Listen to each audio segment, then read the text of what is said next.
light into electricity. They are photovoltaic, meaning light and voltage. It works with sunlight or artificial light. Take a small solar cell, set up your multimeter, connect the leads, and expose it to some light. We instantly see a voltage is generated. The stronger the light, the more electricity is produced. But can this be reversed? If we connect the solar cell to a power supply, it produces infrared light. The human eye can't see this, but if we take a camera and remove the filter, we can see that light is being produced from the cell. Light is basically just lots of particles called photons. The solar cell absorbs these photons. When they hit the solar cell, they knock another particle called an electron out of the solar cell, leaving a hole behind. This is the photovoltaic effect. I'll explain in detail how it works later in the video. But the hole drifts down to the bottom and the electron is pulled into the top layer. The electron is attracted to the hole, similar to how opposite ends of a magnet attract. If we provide a path using a wire, the electron will flow through this to get back to the hole. We place things such as LEDs in the path, and that way the electron has to flow through them, causing it to emit light, which means it emits photons. So if the LED emits photons and the solar cell absorbs photons, then can the LED power itself? Tell me your answers in the comment section and I'll tell you the answer later in the video. You have probably seen solar cells on your calculator or your garden lights. They're often used in motorhomes and boats. We see them on houses and even vast solar arrays in fields. An array is just multiple strings of solar modules connected together. A string is just multiple solar modules connected together. And a solar module is just multiple solar cells connected together. To make a basic solar cell, we start with a metal conductive plate. This forms the positive electrode. On top of this, we find a thin silicon layer. This is our semiconductor material. Typically, this consists of a layer of silicon-boron mixture on the bottom and a layer of silicon phosphorus on top. The joint between them is known as the p-n junction. On top of the silicon, we have an anti-reflective coating. A metal grid is then placed over this, which is our negative electrode. The thin strips are known as fingers, and the thicker strip is known as the busbar. We typically have a glass protective layer over this because solar cells are very thin and they will easily break, so we need to protect them. This tiny cell has the busbar at the very edge, this one through the middle, and these large ones have multiple busbars through the middle. They all have fingers reaching out across the silicon to collect the free electrons. These electrons will flow along the fingers and then collect and flow together in the busbars. We need as much light as possible to enter the silicon, and so the metal conductors need to be as thin as possible. More fingers make it easier to collect more electrons, but it also blocks light.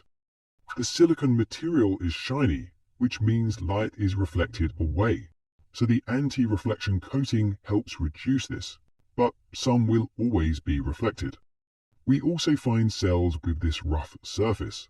This helps capture some of the reflected light and direct it back into the solar cell. Each of these cells generates just 0.5 volts, but the larger the cell, the more current it can generate. To make a solar module, we have a solid back sheet with a layer of EVA adhesive over this. Then the solar cells are stuck to this and connected together.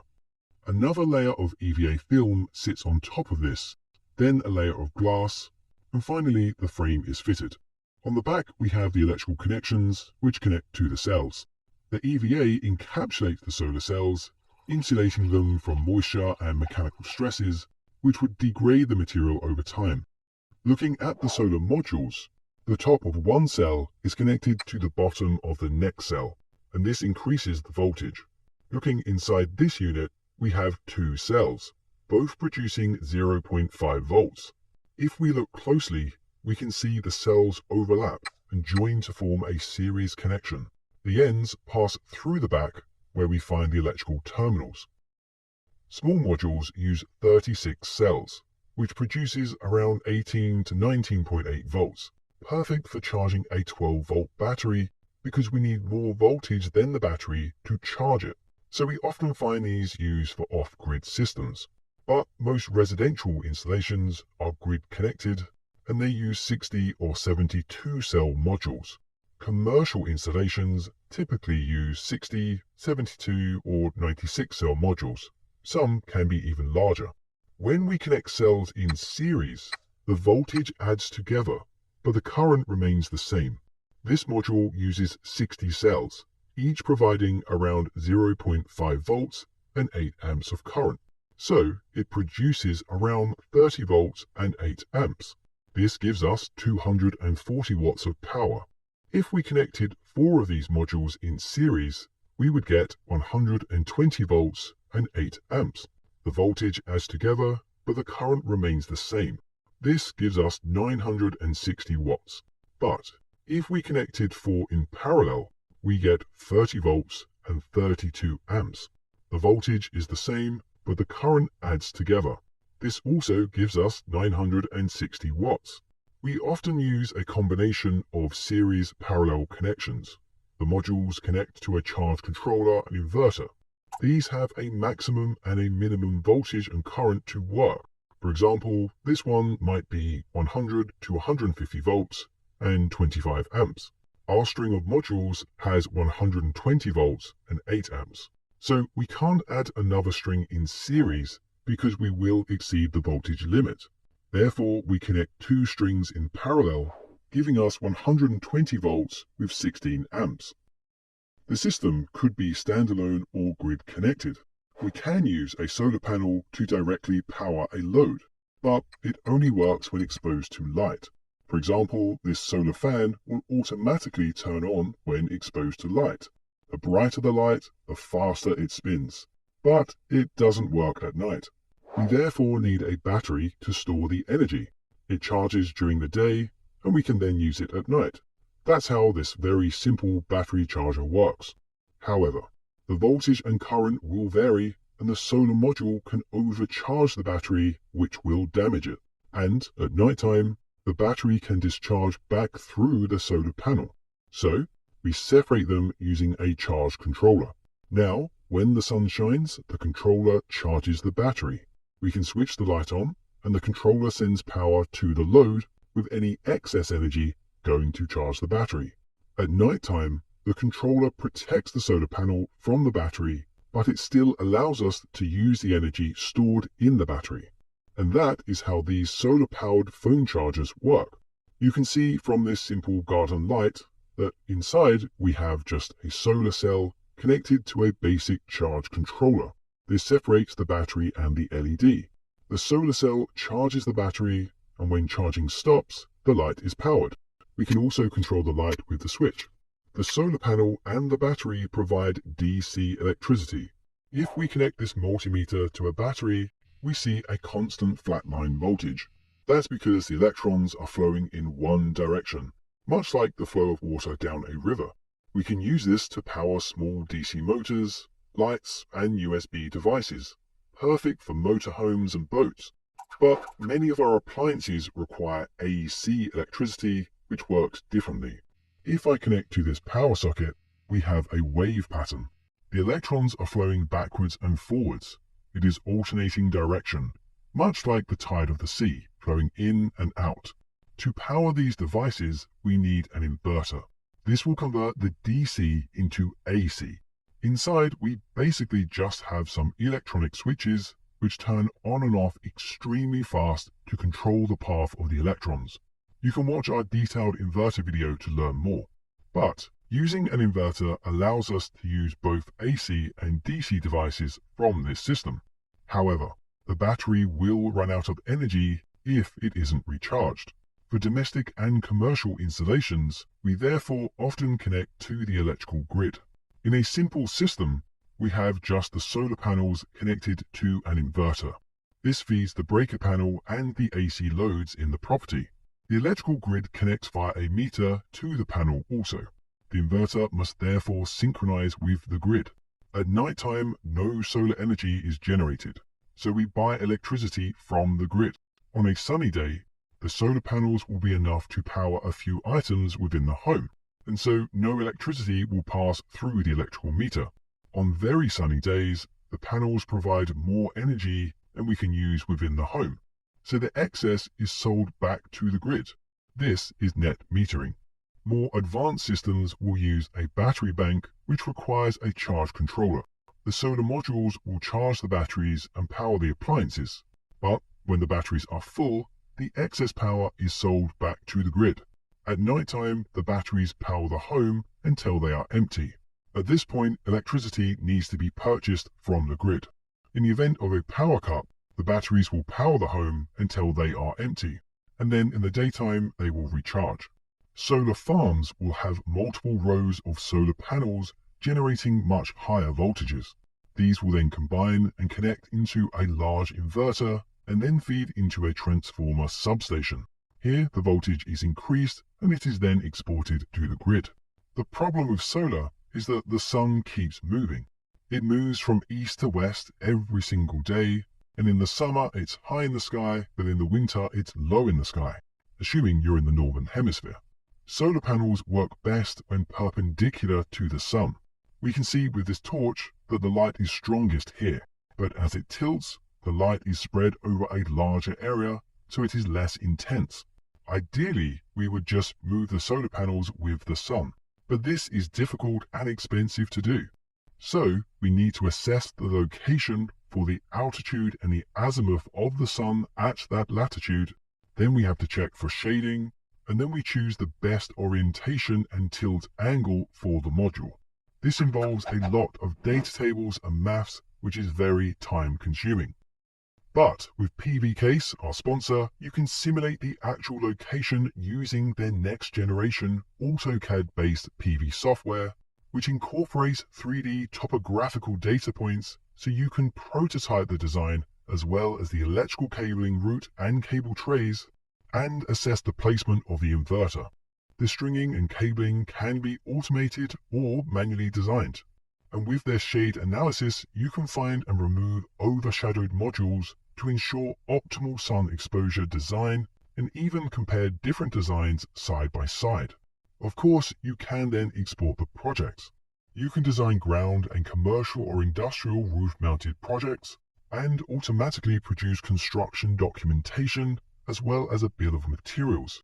This helps you save time from the initial design all the way through to the procurement phase. Perfect for large commercial, industrial, or even utility scale projects. Click the link in the video description to learn more. Do check them out. You might have noticed that solar cells look different. There are crystalline types and thin film types. Where have you seen them used? Let me know in the comment section down below. One of the most common is the polycrystalline cell. It typically has these blue flakes, although we can get other colors like this emerald version. These flakes are individual silicon crystals, poly meaning many and crystalline meaning crystals. They look beautiful, but each crystal is a separate group of atoms in different orientations. The boundaries of the crystals are defects, and they actually reduce the efficiency of the cell. These are very common for hobby electronics, solar-powered products, and also in solar panels. They are relatively cheap, but have an efficiency of around 13 to 17%. To make them, we basically take some silica sand and some carbon such as coal and melt it in an electric arc furnace. It cools down and forms these large chunks of raw silicon. This is a piece of raw silicon in my hand. It's very lightweight and you can see it's very shiny. I'll leave a link in the video description for where to buy some. These chunks are crushed into a powder. They are mixed with hydrogen chloride and boiled into a gas. The gas is then distilled to remove the impurities, and it then enters a reactor and slowly collects on the surface of rods, forming pure silicon. The pure silicon rods are then broken up. They are melted and then cooled to form ingot blocks. As the material cools, the atoms join and form crystals. The blocks are then cut up into thin sheets and used as solar cells. This is a monocrystalline cell. It is rigid and it typically has a black or very dark blue color, with no visible crystals. Mono means one. The atoms form a very orderly structure. Monocrystalline is more efficient, around 15 to 19%, but is also more expensive to produce as it is more refined. The pure silicon chunks are placed into a crucible and melted. A seed crystal is lowered into this, and the silicon atoms start to stick to it. This is then slowly extracted, and as it cools, it forms an ingot. The atoms structure themselves perfectly in this process, forming one giant crystal. The ingot is then cut into blocks and then into thin slices to form the solar cells. We can also get thin film types. This monocrystalline version is flexible, and so is this polycrystalline version. These are often used for curved roofs of vans and boats. It has a shorter lifespan and is less efficient. This garden light and this calculator use thin film amorphous silicon, which has this brown color. The atoms have a random structure with no defined pattern. They are very cheap to produce, but only around 5 to 8% efficient. When we talk about efficiency, we mean the energy from the sun and how much is converted into electricity. The energy travels in waves. The waves are different sizes, from tiny but high-energy gamma rays to large low-energy radio waves. But most of its emitted energy is in the ultraviolet, visible, and infrared region. The visible spectrum is what the human eye can see. The wavelength determines what color light the eye will see. If we measure the energy per area by wavelength in space, we see a curve like this, but down at sea level, it looks more like this. And that's because the atmosphere has absorbed and also deflected some of the energy. Remember, inside the solar cell, we need a photon to knock an electron off of its silicon atom. We use silicon because the electron in the outer valence band only needs to receive around 1.1 electron volts to make the jump to the conduction band and then become free from the atom. That is equal to a photon with a wavelength of around 1127 nanometers, which is here on the spectrum. Any wavelength beyond this, therefore, can't be used to generate electricity with this material, but all the wavelengths below this can be used. However, the wavelengths have more energy than is needed, and so this excess energy is going to be wasted by heating the solar cells. And so there is only around 30% left that can actually be used to generate electricity with silicon. Some of this energy will be reflected away. Dust and dirt on the solar panel will also block some energy, and additionally, as solar cells heat up from the wasted energy, their efficiency will decrease. And after we've generated all that energy, we then also have energy losses from the inverter and also the wires.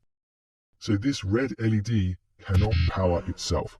It has a wavelength of around 705 nanometers, providing 1.75 electron volts. We only need 1.1, and so the rest of this energy will be wasted as heat. But to produce the light, we are consuming 4 milliwatts, and only around 10% of that is going to be converted back into electricity. So we would need around 10 LEDs to power just one LED. I have tried it here, and 9 LEDs is just enough to produce light. LEDs also use silicon, and so do diodes. A solar cell is basically just a giant flat LED working in reverse. We can actually shine light into an LED and it will produce a voltage. Check out our LED video to learn how they work in detail.